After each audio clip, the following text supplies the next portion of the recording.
iiná altéhidó atosaakot aseegaatande iskidaalleede astuya actionista-halnaande qateittan beetsaagi tanabazade tansalni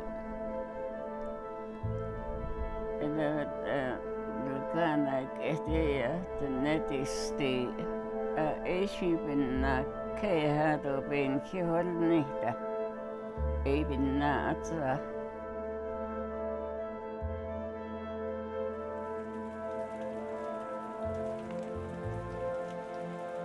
As filmmakers, we understand the power of cinema. We know that years from now we will be old, only to be regarded as a lifelong factor of time. I am talking to you today to teach you of a past that many may forget. This is a story that connects you to the land, the water, and the struggles of our people's survival. I cannot predict the future. I can only speak the way I feel, communicate to you as if you were my child, because you are the future.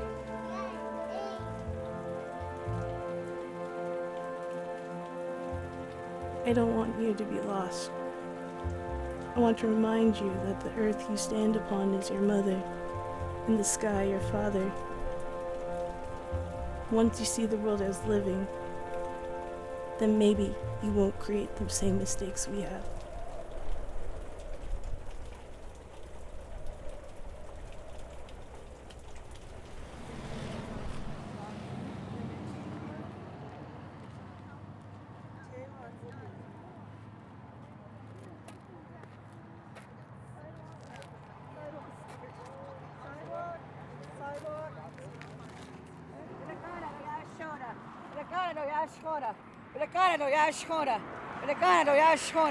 Down with McCain! Down with McCain!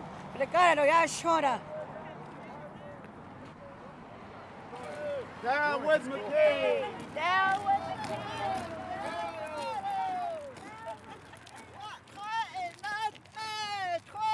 McCain! We got some cooks for you down there. Down with McCain! Down with McCain! Down with McCain! Down with McCain! Twadanitsen, Toban Yahwa Hanahan, the what McCain do Kyle Tony Rated, how even Yahwa and they cry.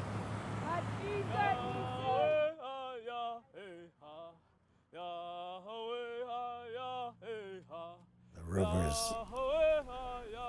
don't stand still, they continue, they have a purpose, they continue to move. The prayers are really about maintaining harmony on the land for our benefit and the benefit of the future peoples that's going to follow us. The holy people say we're going to make people, we're going to have people on the surface of the earth. And with all these bad things that harms their body, we're going to bury them in the ground so the people won't be exposed to that danger. So uranium, one of those things that were buried. Oil was one of those things that were buried. Coal are one of those things that were buried underneath the ground. There's all kind of gas that were put in the ground so that they don't harm the people. But the day you bring it up to the surface, then there's going to be illness, there's going to be sickness, and the people's going to be dying from it. That was the law that was established. That's why they were supposed to stay put in the ground. And our teaching is to leave things where they are and just use what's available to you on the surface of the earth, not dig into the earth. Or leave the water flowing, the river flowing, and don't dam up the river because it's like the flow of life. You put in a block and you stop the flow of life. That's what you're doing to the natural things that makes earth what it is. The underdeveloped and colonial peoples of the earth have seen the comforts of modern science, industry, and agriculture, and they're reaching out for what they've seen. But the price of what we think of as progress could be the end of a cherished way of life. This price may be more than some can pay.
We have come to a point in our lives now to understand the roots of our culture and to contribute our talents to tell our people's story.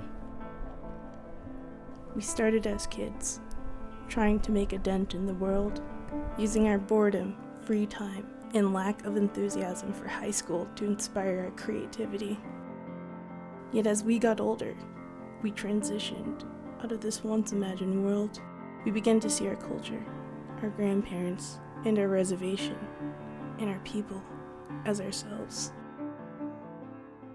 I was born on the Navajo reservation, but most importantly, I was raised in the Hopi culture. I adapted to both perspectives, Navajo and Hopi.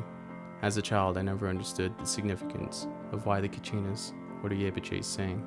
As I grew older, their songs were simple prayers, meant for the earth, the water, and the people. We inspired each other to seek out stories, however sad, funny, and true.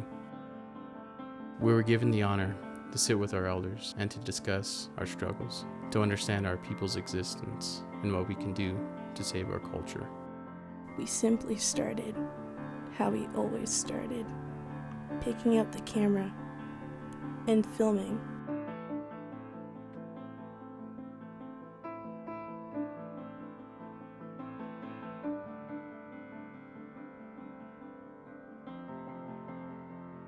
When we talked to some of these elders, they mentioned that the culture is tied into the landscape. And I realized that some of these large industrial complexes were built over our sacred sites.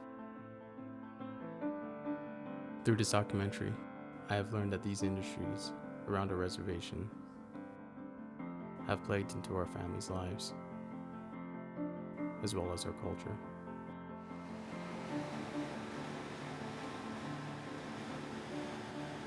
I don't want these stories to be lost. I don't want our people, our grandparents, or our culture to be forgotten. My goal has simply been to learn from what I have filmed and to share our knowledge with future generations of Navajo people.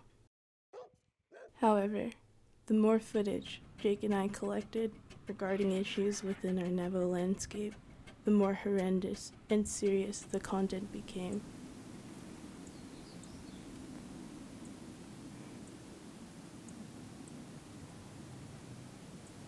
The first people were given two choices. You either take this yellow substance or you take this yellow substance.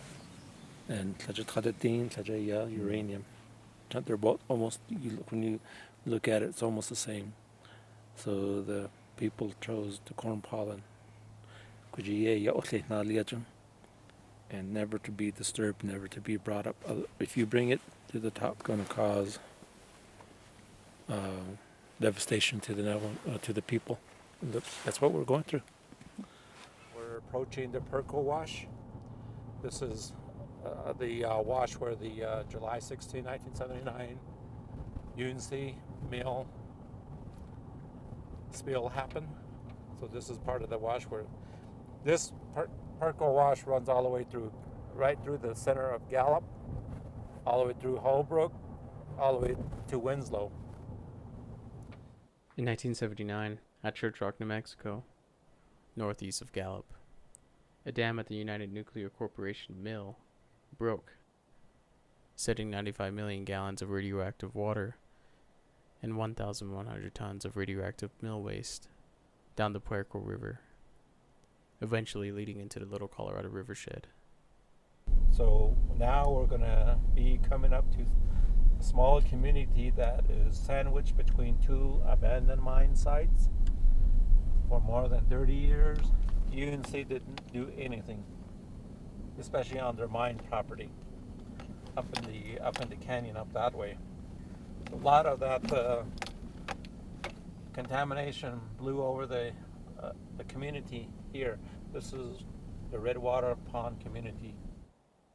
Later in life, I found out that it was unsafe because I worked there. You know, being a single parent, I had to find a job, and that's where I worked, down in the mines alongside the miners.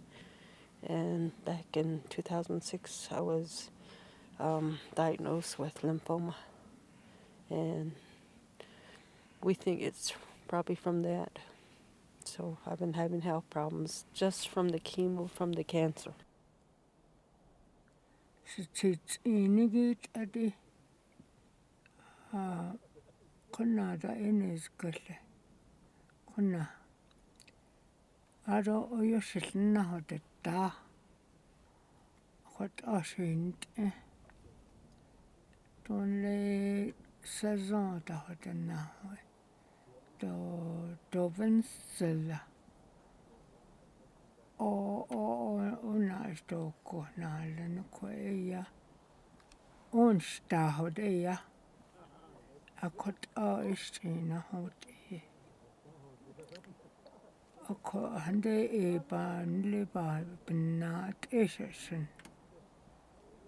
It wasn't mandatory that we wear respirators, so there's times when my job required to be almost right behind the miners.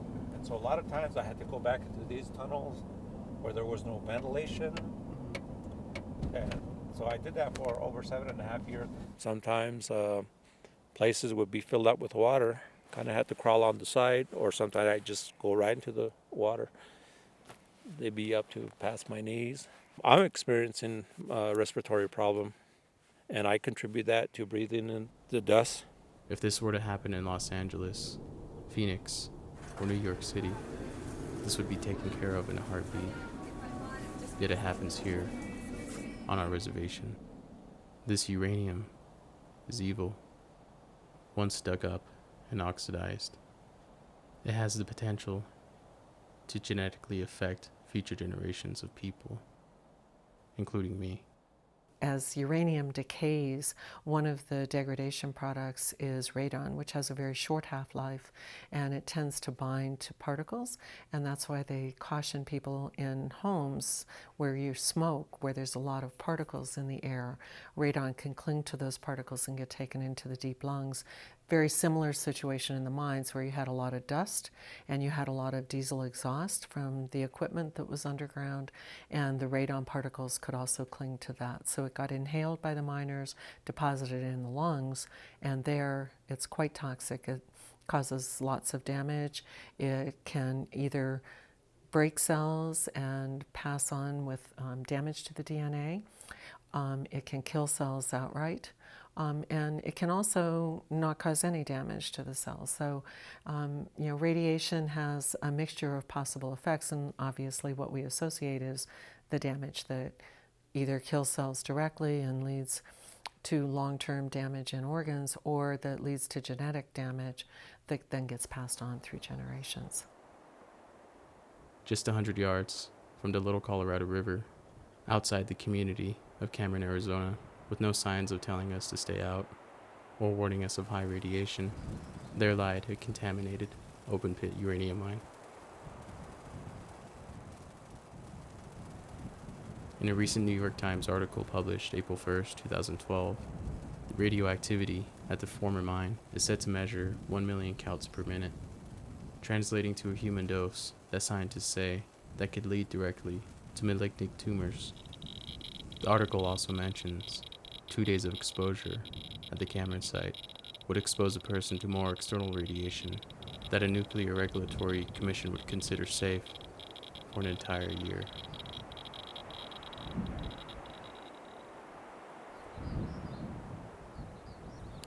I had tumors, big old tumors growing on me, which I wasn't aware of. And then till now, that was just like my neck, right down here. There's a long scar. And that tumor was removed, and that they cut most of my nerves, and that's why I can't. I'm not like I used to be anymore.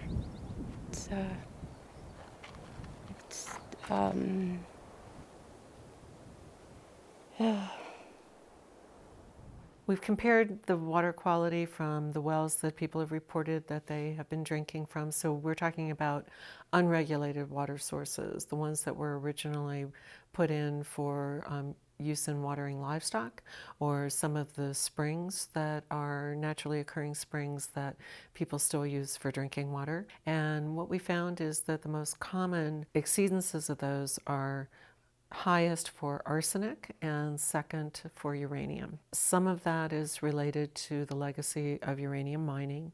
Some of it is naturally occurring uranium, and uranium was mined here because uranium is here. There's problems with my children. I have 2 sons and a daughter, and my generation's gone. My generation's gone. They don't want to my daughter doesn't want to have babies because they're going to come out deformed. There's a lot of depression. As you can see, all the rocks fell down and probably hiding a lot of things. They've been working, trying to hide everything, but you could see it, with me.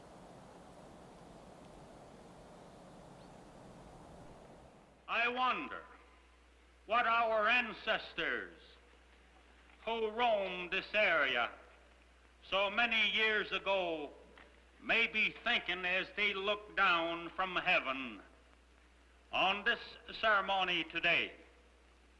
I am sure that they may be a little puzzled and perhaps bewildered at the events that are taking place today on the sleepy plains, where once they chased game and fought the bluecoats of the federal government.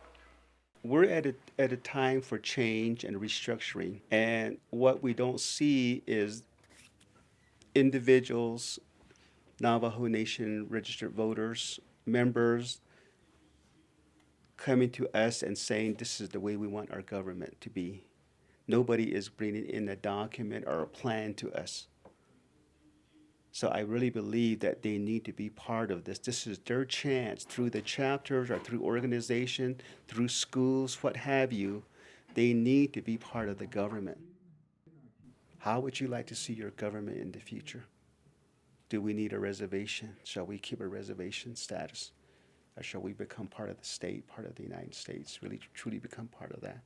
Those type of issues is what I'm going to be wrestling with here the next couple of years. Where are we headed?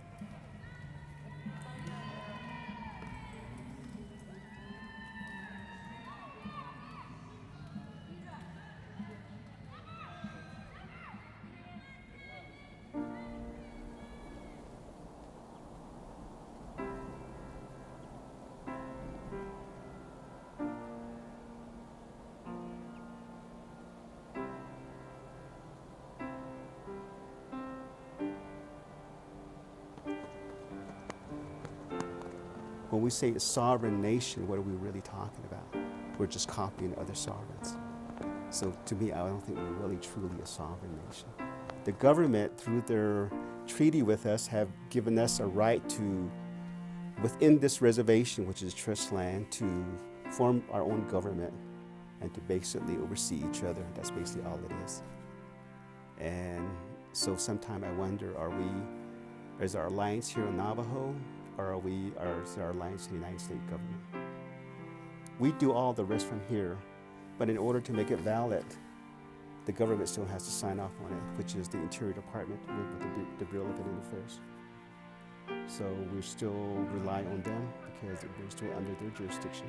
In a continuing program, the Tribal Council promotes development of tribal-owned businesses and encourages industries to locate on the reservation where unemployment remains a serious problem. Right now, Navajo Nation has an unemployment rate of 54%. And from the age 18 to 45, we see that generation not living on the Navajo Nation because there's no job opportunities. You know, the only opportunity is to move to, you know, other places to find jobs and work.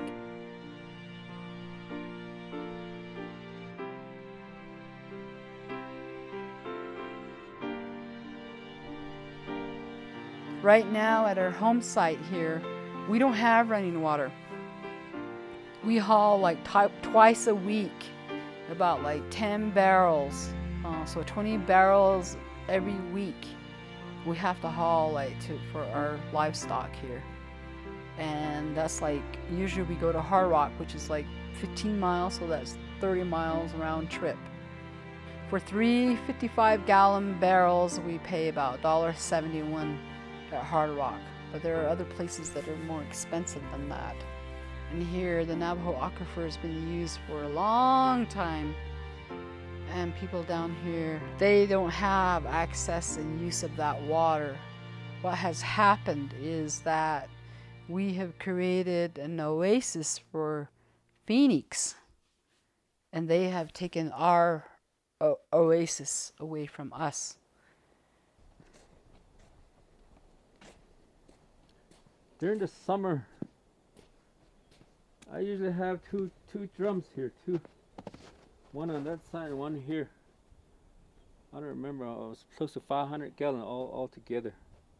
So this one right now, this guy's on break, and but summer I probably make my trips about 3 times a day for the sheep, for the horses, and for the cattle.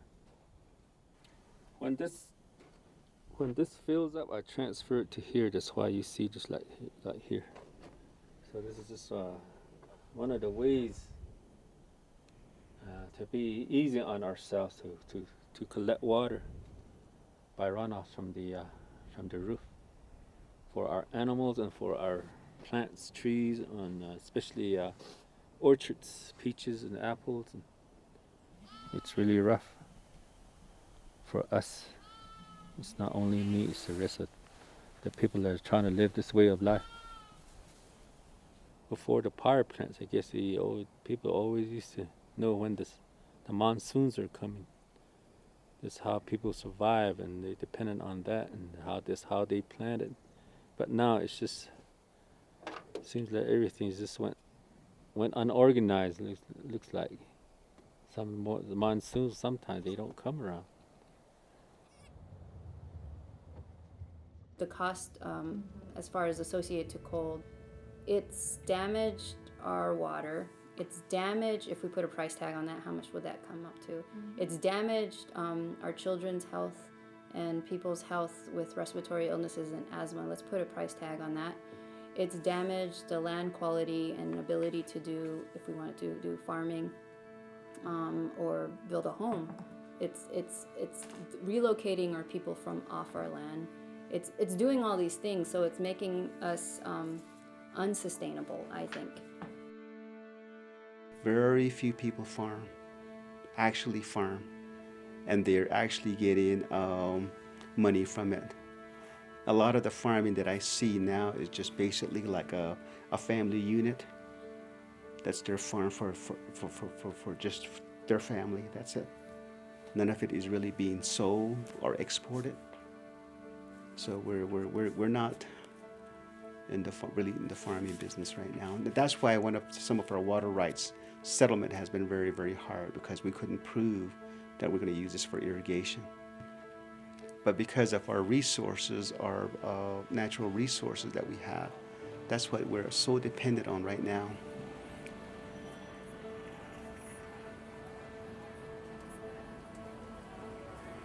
Our own raw material that's being mined on our homeland.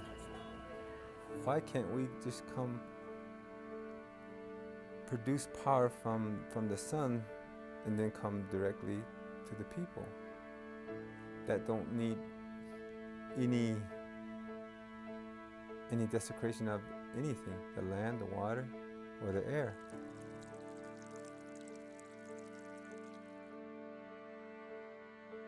There's these signs that are there that, you know, the pressure in the wells have gone down, and that, you know, that's where we need Department of Interior, the Secretary, to stop the use, or have Peabody not use the water anymore.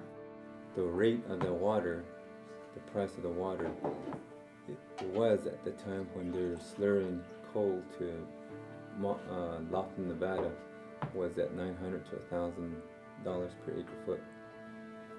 It's rated at $471 per acre foot now. What?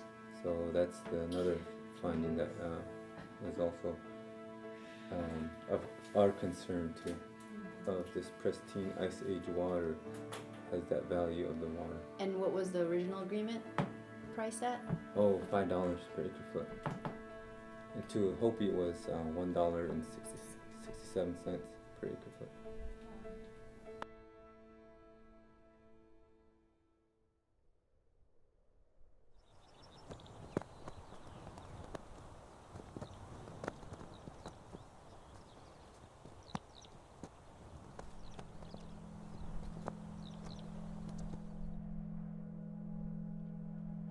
I'm not running because I'm a female.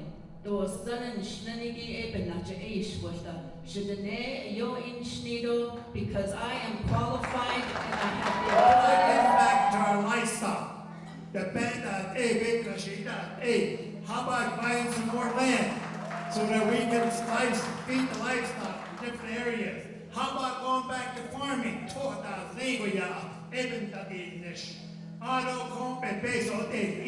Alternative energy. It'll bring revenue to the government. Tore down Nana Western Agency, 1,191 registered voters. The past several years is to establish the Navajo Green Economy Commission and the Navajo Green Economy Fund. And twice now, Ben Shelley, our president, has line item vetoed this initiative to get funded. Twice. This fund, our vision for this fund is to support local green businesses on Navajo Nation, which includes supporting traditional practices of our people, such as continued sheep raising, sheep herding, using the wool, farming, sustainable ranching, green building, energy efficiency projects, great green projects. The thing that I don't think Navajo leadership has done is make farming a priority. It's not a priority. If President Shelley and the council agrees to make farming a priority, number one priority, number two, then we're definitely going to have to fund it. We haven't done that yet, and nobody has talked about that yet. It's talked about during the campaign, but other than that, once we get in office, nobody talks about that. Shelley Jim, 396. Lovejoy Tooley, 168.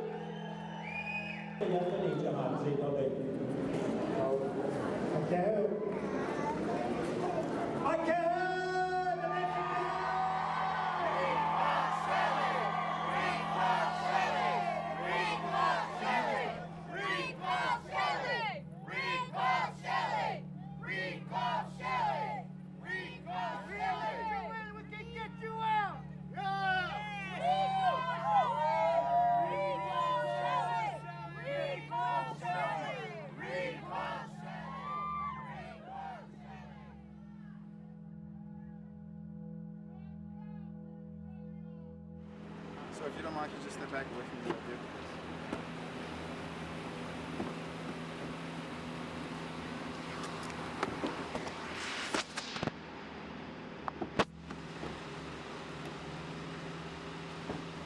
Chishin Shlot Sheep Chain.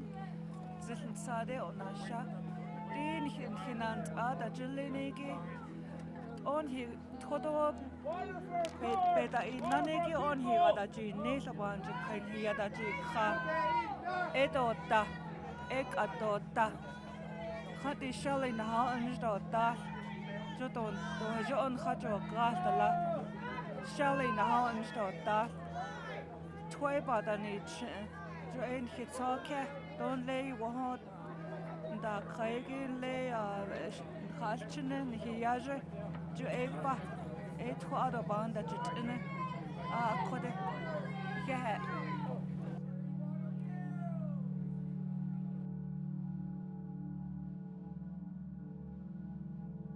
Elders are here to hear you! Show some respect! Water is life! Water for our children!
Anida, Astalibin Nados, Anida, Dick at Cobahoin, and ye, Toysan Tobacan.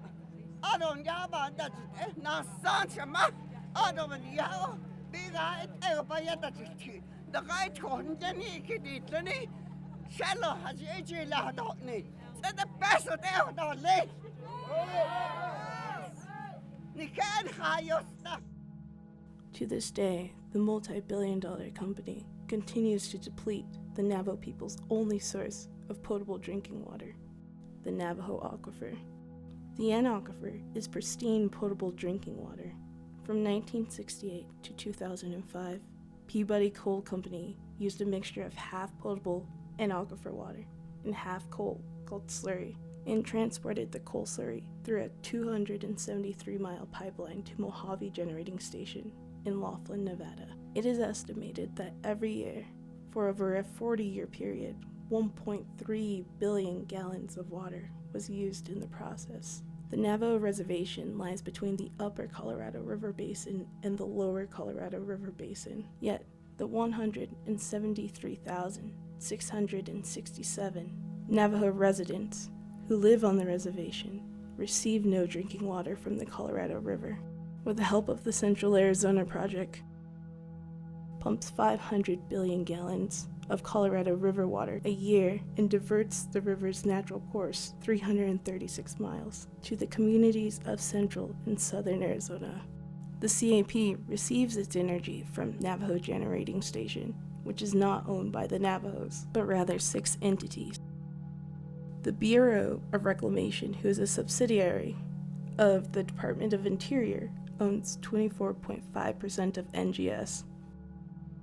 The Department of Interior is a trustee to all Indians in America. They have a trust responsibility, yet they allow our people to be poisoned. Navajo Generating Station also releases toxic metals and acids into the air, including hydrochloric acid, mercury, lead, chromium, and nickel. Mercury is a neurotoxin that affects hundreds of thousands of newborn babies each year and can cause brain damage and harm memory, attention, language, and motor skills. Chromium and nickel are carcinogens. They can cause lung, bladder, kidney, and skin cancer. Navajo Generating Station receives its coal from Peabody Coal Company. Due to all the water being sucked up from the aquifer, we are running out of drinking water. The springs and wells that used to produce water within our Navajo and Hopi lands are becoming dry. We are running out of time, and the corporations, lawmakers, and senators know this, and yet continue to use this to their advantage. On behalf of Senator McCain and myself, I am pleased today to introduce the Navajo Hopi Little Colorado River Water Rights Settlement Act of 2012. This is Senate Bill 2109. It is propitious as the state of Arizona today celebrates its centennial, its 100th birthday, that we also have the opportunity to resolve significant water rights issues for the Navajo Nation, the Hopi tribe, and water users throughout the Southwest. Importantly, this settlement would not only inure to the benefit of the Navajo Nation and Hopi tribe, but it would also provide immeasurable benefits to non-Indian communities throughout Arizona, California, and Nevada.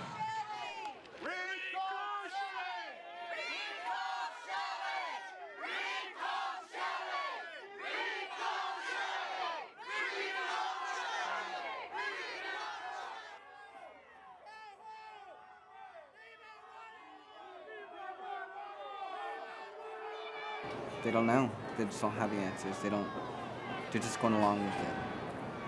And it's disappointing to hear that even his aides saying, oh, it's going to be John Kyle's legend thing, and it's going to be what he's going to be remembered for.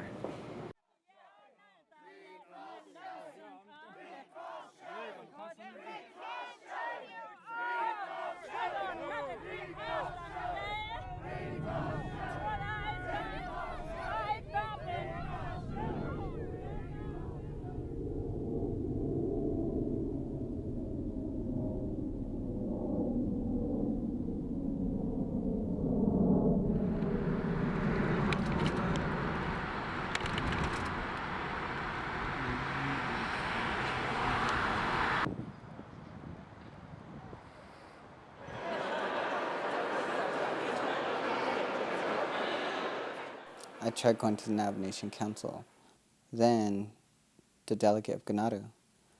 Just a simple, I want to intern for you. It was difficult. You couldn't talk to him. You know, he brushed me off saying like, well, I don't take care of that. You go to another office. You know, not unhelpful. And it's sad coming to Washington, D.C., talking to these high-profile people, senators and directors of programs, and they tell you, well, you need to talk to your tribal government. It's a government-to-government relation, and you need to speak to them. And where do you go from there when one government turns you away and tells you to speak to the other one? Well, the tribal government turns you away, saying you don't know what you're talking about. You have no idea what we go through. It makes me question, do they know what we go through as people? Do they understand that we have worries for the future? When we give up certain natural resources for a whole other population to exist, what about our existence?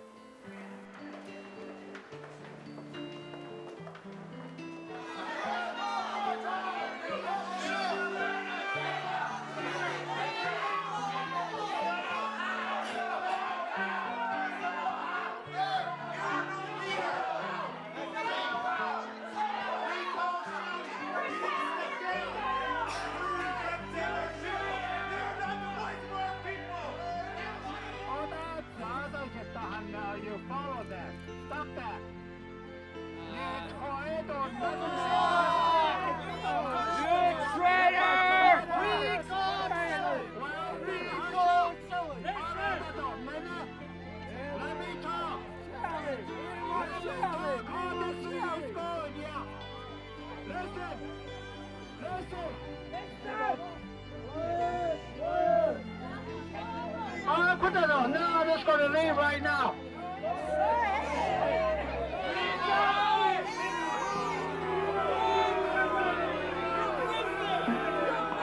Are you guys going to quiet down? Listen. And then listen. Listen. Your concern will be heard. It'll go to the Navajo Nation Council. And out of it, but the House need to approve it. If they approve it, or it won't go. The Senate 2109 will not go. No chance. Thank you.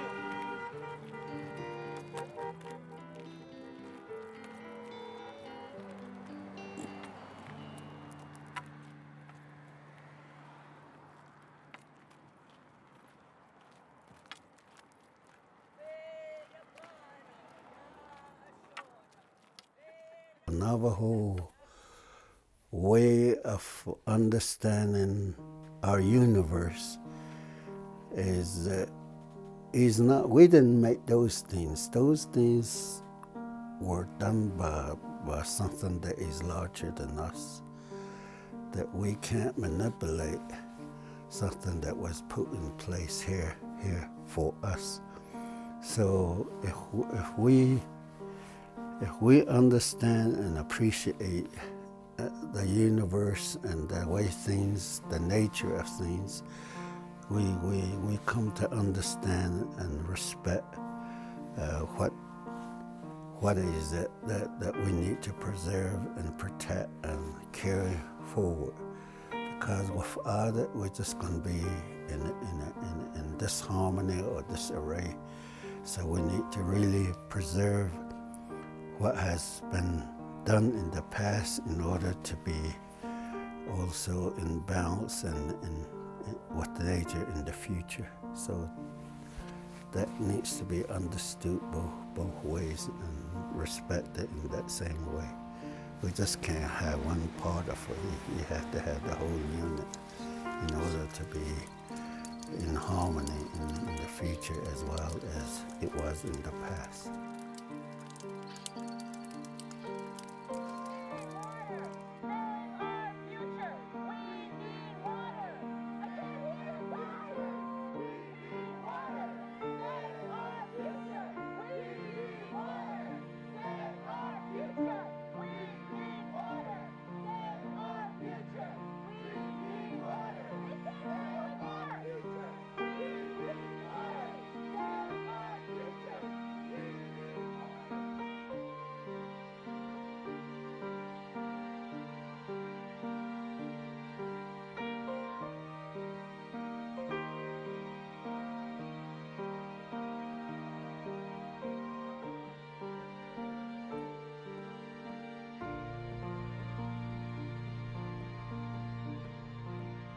Our reservation has grown 500%. Our growth was due in part by sustaining our natural way of life. As caretakers of the land, we were instructed by the Creator to live within the 4 sacred mountains and the water that surrounds us.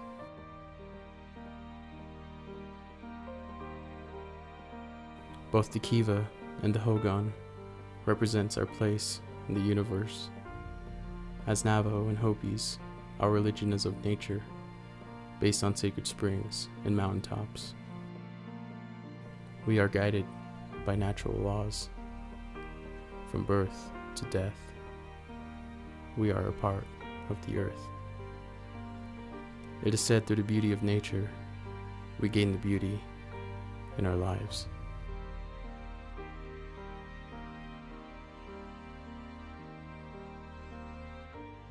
In the future, when I'm my father's age or when I'm my grandmother's age, I'm not sure if there's going to be a generation that knows how to grow corn, knows how to herd sheep and use that knowledge. My culture is strong.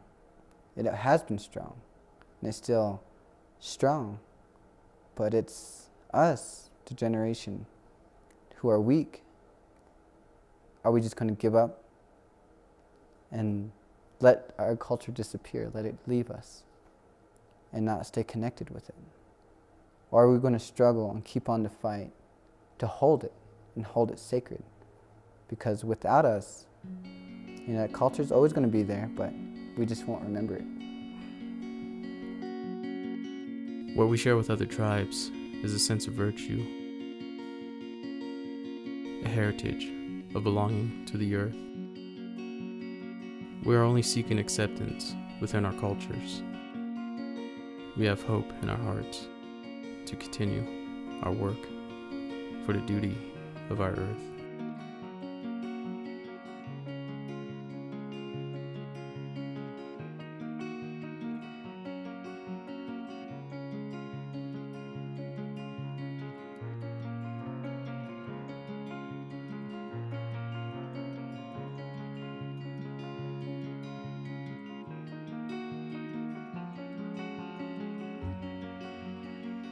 What we have done, what has happened to our land, is happening to our people, our future, and our youth.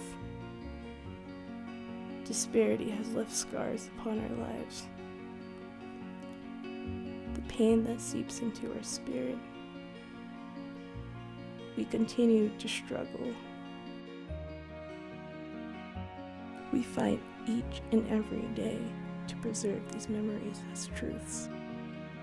Yet, we must remember the faces of the past are imprinted upon our soil, embedded upon the grains of sand you stand upon. Their survival lives within you. How can we change as people through what we see? What can we understand from the deaths of our loved ones?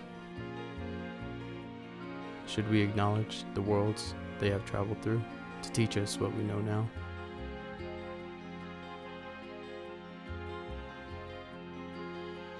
Your connection to the earth and the stars above must be respected in order to define your existence. For in this land, our ancestors have given us tells our people's story.